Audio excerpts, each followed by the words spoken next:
There is no peace for the wicked, according to Isaiah chapter 48:22. But before I get into the thick of this video, I just want to let you know that I'm not doing this video to tell you that you better than Joe Blow and everybody who hurt you. I'm not saying that, because look, God is the ultimate judge. But I am doing this video to encourage you, to let you know that God has given you the Holy Spirit, baby. So yes, it looks like people have hurt you. They've done this and that, and evil people are out here making a ton of money, got a ton of friends. Meanwhile, you out here being persecuted, rejected, bullied, people talking about you like a dog. But I just want to let you know that you have the Holy Spirit in you. That is something that these people are lacking. And one of the fruits of the Spirit is peace. And so if you don't believe in God and you ain't got the Holy Spirit in you, baby, you ain't got no peace. I don't care how you want to try to make it seem like you do, make it seem like your money, your notoriety, all these things make you untouchable. At the end of the day, what's going on inside is some torture, okay? And so that's what I want to talk about in this video, right? So because you have the Holy Spirit in you, right, you are capable of experiencing the fruits of the Spirit. So Paul broke down the fruits of the Spirit in Galatians chapter 5, verses 22 and 23, which are love, joy, peace, patience, kindness, goodness, faithfulness, gentleness, and self-control, right? So real quick, I just want to give you 5 little glimpses into the world of the wicked. And I'm talking about their internal world, because you already know that they're good at pretending that things are okay when they're not. All right. So the first thing, what's going on inside? First of all, their lives are full of gossip, drama, fighting, and unnecessary debating. Look, you ever been around somebody, all they want to do is talk about the next man. As soon as somebody go out the room, they talking about him like a dog. As soon as they come back in the room, they, hey, how you doing? You know the type. You've been around that. Or what about people who always want to debate? Man, look, you ever go on read the comments on sometimes on social media pages, and the people like going back and forth, they 30, 40, 50, 60, 80, 100 comments deep, and you just like, dang, you don't even know these folks. Because I'll be honest, back in the day, especially when I, was still out there in the world, I used to go toe-to-toe with some folks in the comments. Now you can't catch me doing it, because what am I debating with you for? Who are you? You ain't nobody worth talking to for an hour or two and getting offended about. I don't even know you. I ain't never gonna see you. Look, Proverbs chapter 20 verse 19 says, a gossip goes around telling secrets.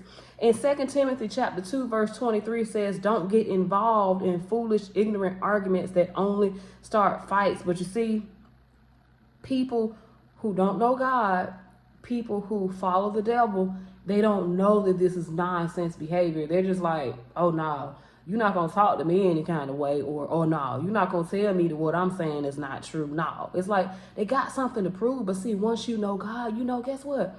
I ain't got nothing to prove to you. Believe what you want to believe. If you want to believe what Joe Blow and Sally and all them said, baby, believe that. Believe it, all right? The second thing, a little glimpse inside their internal landscape and a little glimpse inside their lives. They are never satisfied and always want more and more. Look, no matter what you do, they looking at you like, what you doing next? And it's like, dude, I already gave you $100. What you mean you need $5 more? I ain't got it. Look, Proverbs chapter 27:20 says, just as death and destruction are never satisfied, so human desire is never satisfied. Look, when you believe in God and you serve the Lord, you find contentment in what you have. Sure, you would like more and you desire to have more. However, you learn to appreciate what you have, because you like, look, if I don't appreciate what I have, I'm scared God might not give me nothing else. At least that's what I believe. The third little glimpse inside what's going on in their lives. Look, they lack wisdom. They put themselves in harm's way and they don't even know a way out. Look, you ever met somebody and it's like them and their whole crew is screwed up? You like, dang, y'all just really messing up each other's lives. They don't even know how to break free. Why? Proverbs chapter 1 verse 7 says, the fear of the Lord is the beginning of all knowledge. You got to fear God to get some knowledge.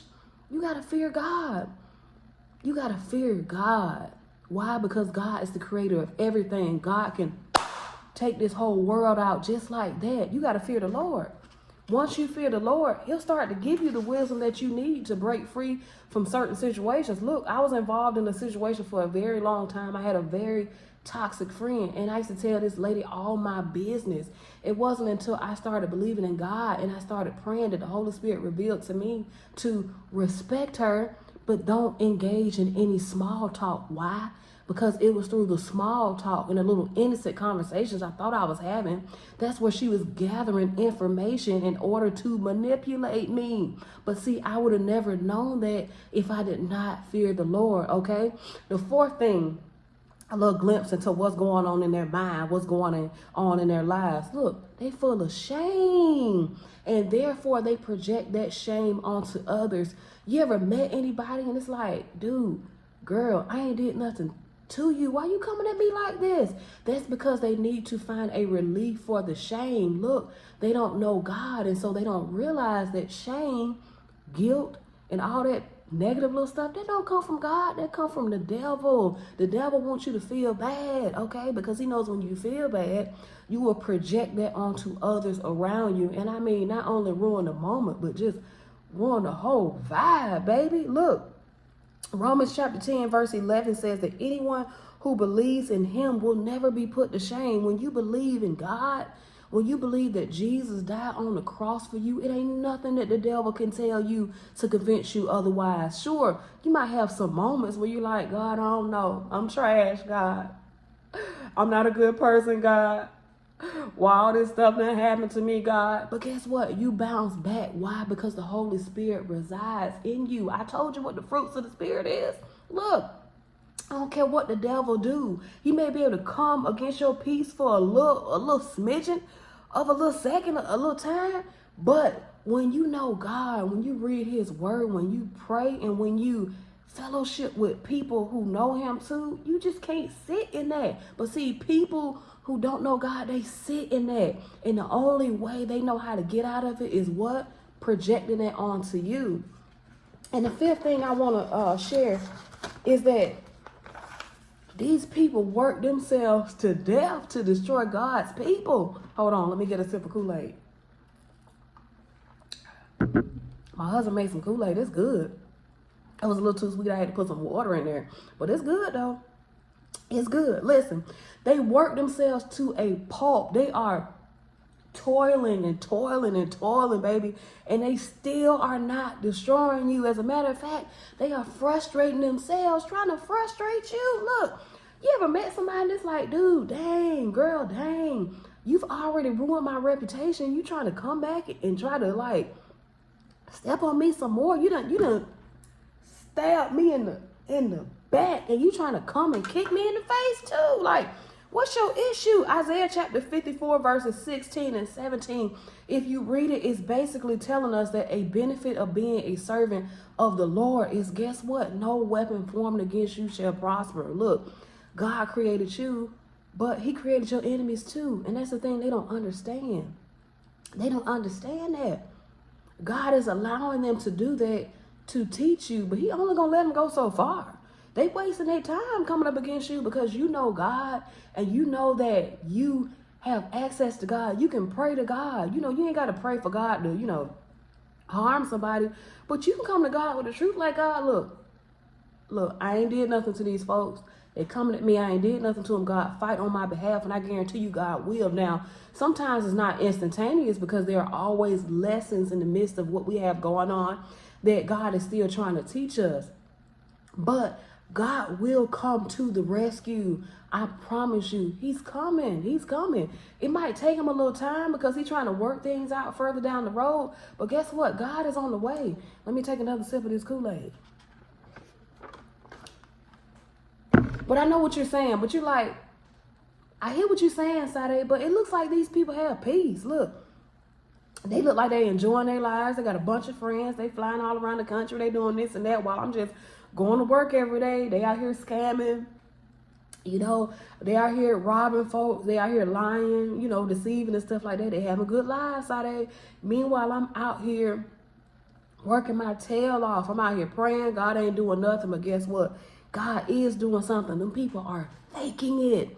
They faking. They perpetrating. That's how my mama used to say. She used to say people out here perpetrating. And that's what they doing. They faking. They are good pretenders. They are pretending. Listen, they pretend that they know everything. They pretend that they are better than you. But underneath that is a hurt and unhealed person. I guarantee you 99.9% of your enemies come from some type of abusive home or environment of some sort. And abuse isn't always just being verbally abused, sexually abused, physically abused. Sometimes abuse is spoiling your child too, because you are setting them up to believe that they are better than other people when that's just not the case. Look, it's two sides of abuse. I want to put that out there because a lot of times we think that, just because a child or a person was treated bad, that's abuse. But being treated overly good and getting things that you don't deserve, being spoiled rotten, that's a form of abuse too, because guess what? That's not how life works, okay? These people, at the end of the day, they have been rejected by God. That's just the truth. 1 Samuel chapter 16:17 says, "But the Lord said to Samuel, do not consider his appearance or height, for I have rejected him." The Lord does not look at the things that people look at. People look at outward appearance, but the Lord looks at the heart. So look, genuinely happy people, they don't need to bring anybody down. They just don't do that. They don't have to destroy you to feel good about themselves. A miserable person does. They are using you to feel better about themselves. And that's why I say they are pretending. They pretending. They pretending. Just because you have money or just because you're well off in life doesn't mean you have to pick on people or talk bad about people who are poor or broke in your eyes. You don't have to do that. You don't have to flex and show people all the fancy cars and this and that you have. You are trying to overcompensate for something. You're trying to overcompensate for that child, that little boy, that little girl within who has been hurt. And yes, your pain is valid, but that does not give you an excuse to leak that pain onto others. Why do I say that? Because everybody who's watching this video at this point in life has experienced some type of trauma, but you don't take it upon yourself to go out there and step on other people in order to feel good about yourself. Only a miserable person does that. Okay? They just trying to escape the mental torture that they are enduring via the devil. Okay?